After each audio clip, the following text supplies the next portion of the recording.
Yet, it allowed for a vast expansion of the American war effort in Vietnam.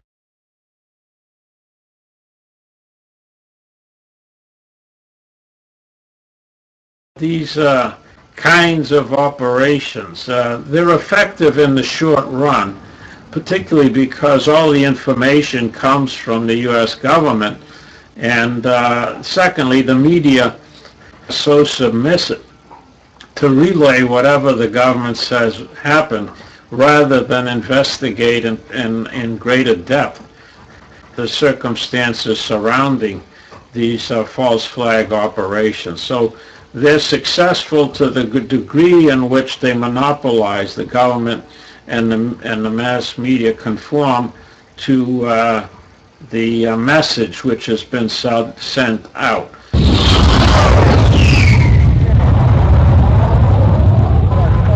In light of the immense historical consequences of false flag operations, one might assume that they would be the subject of continual and extensive study by journalists and scholars. Yet, if anything, the opposite is true.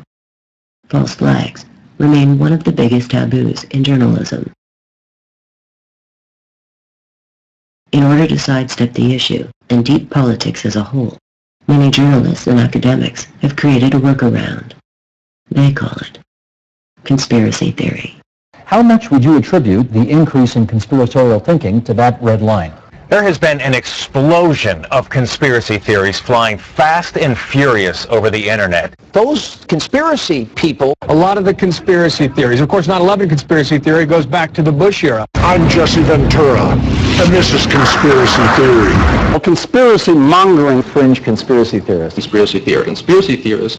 The people who foment conspiracy theories, crazy conspiracy theories, full-blown American conspiracy theories. Conspiracy theories are a great American pastime. And not all of them are on the right. There's plenty on the left as well. Never told a soul about it. In fact, they engaged in a vast conspiracy. You get accused of being a conspiracy theorist, speculation, conspiracy theories. Let us never tolerate outrageous conspiracy theories. Painting this type of picture only feeds the delusions of those who wear tinfoil hats around their house. You know, there have always been crazy people who gravitate, if they have schizophrenia, who gravitate toward conspiracy theories. Those true believers in the mystic power of New Age crystals, spirit channeling, of people who talk to trees. I don't consider myself a conspiracy buff at all, but when they get a lot of coincidences, I get a little suspicious. How does this term conspiracy theory get used, and what are the purposes that it's used for? Conspiracy theory is a little bit like the word propaganda, and it's used specifically to discredit someone and to say, in effect, you're nuts, you're making it up, or you don't know you don't have knowledge about this, or that you're irrational. That's the description of a conspiracy theory. So that is a very effective way, and frequently used in the mass media and by media commentators and reporters as a means of discrediting points of view that they don't agree with. Conspiracy theory is a term that's used whenever anybody ascribes conscious intent to people with power. So I can say to you that school teachers are concerned about their salaries, and they're organizing, and they're threatening a strike, and they're pressuring. I can say to you that farmers are doing this and looking for subsidies and facing certain policies. But the minute I say to you that the very people at the top, the plutocracy, the very rich and powerful, the ones who own most of America, that they are consciously pursuing power and wealth, someone will come along and say, what do you have, a conspiracy theory? Or they'll say, oh, you're cynical or you're paranoid. Their view is that stuff just happens. Things just happen, unintended consequences, or our leaders are stupid and they're jerks, or they're confused and they don't know any better. And of course, the critic knows much better than everybody else. People who operate in this world operate with intent. There's no such thing as imperialism without imperialists. There's no such thing as capitalism without capitalists. There's no such thing as rulers who are somnambulists who walk around in their sleep. You watch out for your interests. You watch out and you make calculations. What makes you think that David Rockefeller doesn't?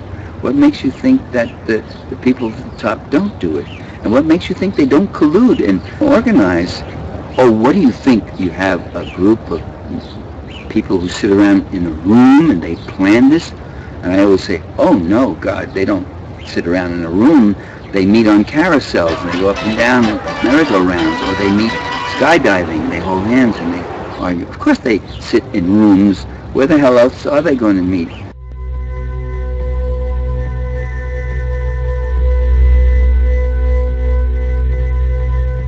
Popular usage of the term conspiracy theory does not appear to closely correlate with evidence in support of a particular assertion. British Prime Minister Tony Blair dismissed the idea that the invasion of Iraq may have been motivated by oil as an absurd conspiracy theory. In fact, the most absurd conspiracy theories are often promoted by the most powerful individuals in society, including Tony Blair himself. His claim that Iraq had retained massive amounts of chemical and biological weapons and was plotting with al-Qaeda to attack the West had zero evidentiary support.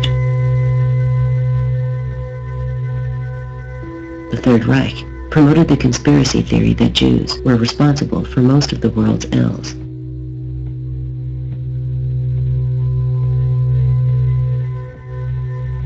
During the Cold War, American policy planners claimed that the Kremlin was engaged in a worldwide communist conspiracy, even while their own intelligence reports suggested the opposite. More recently, Muslims have become the primary scapegoat. In 2008, the John McCain presidential campaign mailed out 28 million copies of the pseudo-documentary Obsession, a hate film suggesting that Muslims are engaged in a massive conspiracy to create a worldwide Islamic dictatorship. On the populist right, macro-conspiracy theories are often used to deflect attention from class analysis while encouraging scapegoating. These are the big players in the world right now on the things that are happening. Big education is fundamentally involved in everything that is happening. Soros, the Tides Foundation, Open Society. Anonymous is now starting to take a big role. SEIU and AFL-CIO. Russia and Putin is now in control. I remember I said that about 8 years ago. And I said, Putin's going to come roaring back. Oh, that's crazy. Yeah, really. Here's Occupy Wall Street, Islamic extremism, Iran, the White House, and the media. These are all the real players that are causing so many problems right now. What's a conspiracy? And is everything that somebody says happened?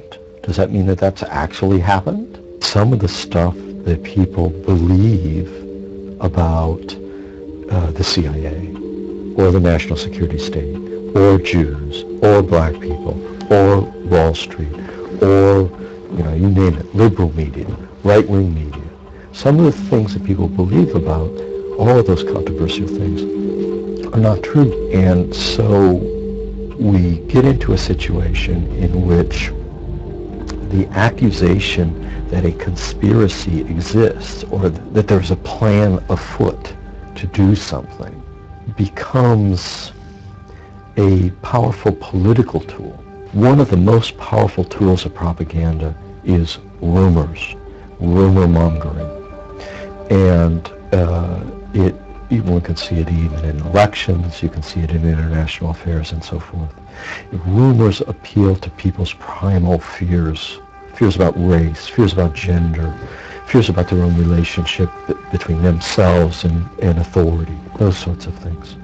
And there are plenty of people out there who will exploit those fears. And it's quite difficult for ordinary people who are living their lives to card out, well, what is just nonsense from what is incredible yet real.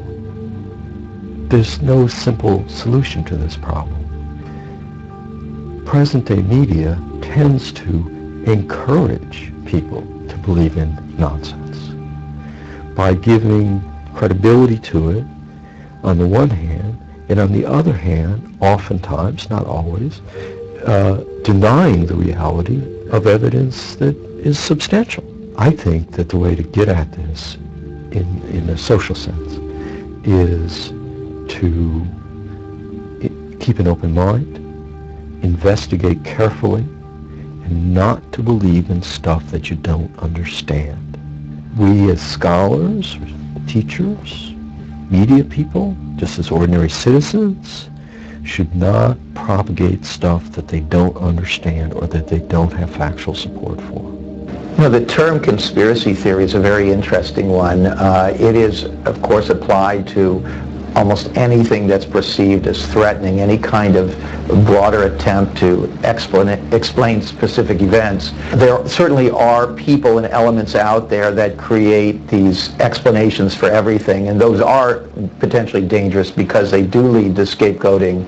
On the other hand, there are actual people, actual covert operations, actual things happening that we don't know about, and it's very, very important to understand them. I mean, they are fundamentally conspiracies, which simply means several people colluding in a secret and illegal operation. Conspiracies are prosecuted every day in the courtrooms of this country, and theory is what we use to try to understand things. So I find the term conspiracy theory a broad brush pejorative, which I think is designed to suppress discussion. I do think we need to distinguish between those who see a bogeyman everywhere and those who do careful research and come to the conclusion in particular cases that there was some sort of an organized effort to do something, perhaps to remove a president or to achieve some other change of which the public was never informed.